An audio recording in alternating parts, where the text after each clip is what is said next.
এসআইআরে deleted ভোটারদের জন্য বিরাট খুশির খবর দিল সুপ্রিম কোর্ট। হ্যাঁ বন্ধুরা, এই মুহূর্তে নাগরিকত্ব নিয়ে গুরুত্বপূর্ণ ঘোষণা করা হয়েছে, যা আজকের এই ভিডিওতে আপনাদেরকে এই বিষয়ে একদম বিস্তারিতভাবে জানিয়ে দেব। তো আশা রাখবো ভিডিওটিতে আপনারা প্রত্যেকেই প্রথম থেকে শেষ পর্যন্ত সঙ্গে থাকবেন এবং নতুন হয়ে থাকলে চ্যানেলটিকে সাবস্ক্রাইব করে পাশের দেওয়া বেল আইকনটিকে প্রেস করে অল নোটিফিকেশনটিকে বাজিয়ে দেবেন।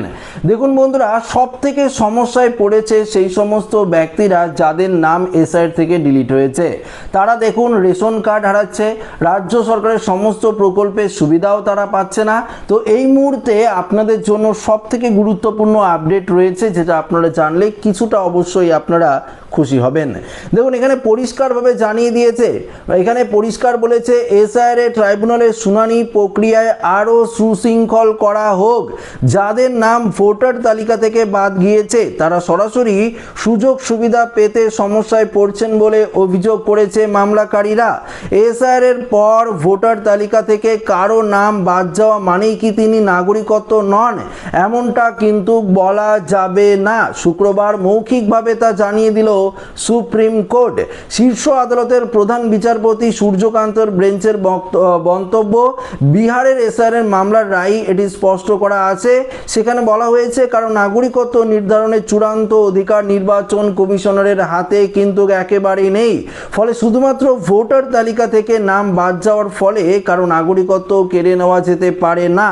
পশ্চিমবঙ্গে এসআইআর সংক্রান্ত ট্রাইব্যুনাল শুনানি প্রক্রিয়াকে আরও সুশৃঙ্খল করার আর্জিতে একটি জনস্বার্থ মামলা হয়েছে সুপ্রিম কোর্টে। মামলাকারীর দাবি তালিকা থেকে যাদের নাম বাদ গিয়েছে তারা রেশন বা অন্নপূর্ণা যোজনার সুবিধা পেতে সমস্যায় পড়েছেন, তাদের জাতিগত শংসাপত্রের পেতেও সমস্যা হচ্ছে বলে অভিযোগ মামলাকারীদের। শুক্রবার সুপ্রিম কোর্টের প্রধান বিচারপতি কান্ত, বিচারপতি জয়মাল্য বাগচি এবং বিচারপতি ভি মোহনের বেঞ্চে মামলাটি শুনানির জন্য কিন্তু ওঠে। মামলার পরিপ্রেক্ষিতে নির্বাচন কমিশন, রাজ্য সরকার এবং রাজ্যের নির্বাচন কমিশনারের কাছ থেকে জবাব তলব করেছে শীর্ষ আদালত। তো বুঝতেই পারলেন বন্ধুরা, এখানে কিন্তু এসআইআর নিয়ে আরও কিন্তু কোর্ট কাছারি অনেকটাই কিন্তু মামলা হয়েছে।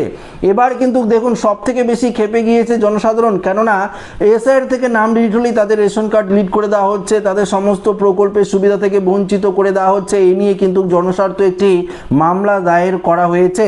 দেখুন কি বলেছে, শুনানি চলাকালীন বিচারপতি বাগচি জানান, বিহারে এসআইআর মামলার রায় অনুযায়ী নাগরিকত্ব স্থির করার ক্ষেত্রে নির্বাচন কমিশনারের কোনো সাংবিধানিক কর্তৃপক্ষ নয়, বরং নাগরিকত্ব নিয়ে সন্দেহের কারণে কারো নাম ভোটার তালিকা থেকে বাদ গেলে তার নাগরিকত্ব নির্ধারণের জন্য কেন্দ্রীয় সরকারের কাছে আবেদন জানাতে হবে, এমনটাই কমিশনারের দায়িত্ব। আইনি খবর, প্রবেশকারী দেখুন এখানে পরিষ্কারভাবে কিন্তু জানিয়ে দিয়েছে নির্বাচন কমিশনারের তরফ থেকে। দেখুন সুপ্রিম কোর্ট বিষয়টি পরিষ্কার জানিয়ে দিয়েছে যে কারো নাগরিকত্বের যে অধিকার যে কারা হবে এসআইআর নাম গেলে এমনটা কিন্তু নয়। নাগরিকত্ব বিষয়টা সম্পূর্ণ কিন্তু নির্বাচন কমিশনের হাতে নেই, সেটা কিন্তু কেন্দ্রীয় সরকার সম্পূর্ণ বিষয়টা দেখবে। তো নির্বাচন কমিশনারের কোনো রকম অধিকার নেই যে এসআইআর থেকে নাম ডিলিট হলো মানে আপনার নাগরিকত্ব কেড়ে নেওয়া যাবে। তো দেখুন এই নিয়ে একটা বড়সড় জনস্বার্থ মামলা হয়, যেখানে সুপ্রিম কোর্ট পরিষ্কারভাবে কিন্তু বিষয়টি বুঝিয়ে দিয়েছে। তাই আপনারা কিছুটা আশ্বস্ত হলেন।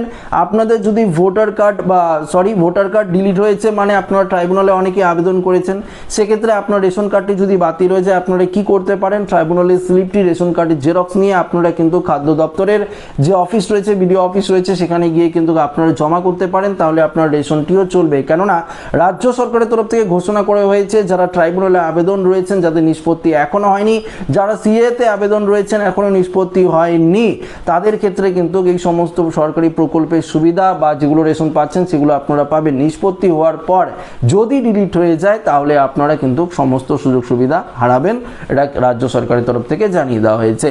তো আমার উদ্দেশ্য ছিল এই আপডেটটি আপনাদের কাছে পৌঁছে দেওয়া। ভিডিওটি ভালো লাগলে লাইক করবেন, বন্ধুদের সাথে শেয়ার করবেন, নতুন হয়ে থাকলে চ্যানেলটিকে সাবস্ক্রাইব করে আমাদের সঙ্গে জুড়ে থাকবেন। ধন্যবাদ।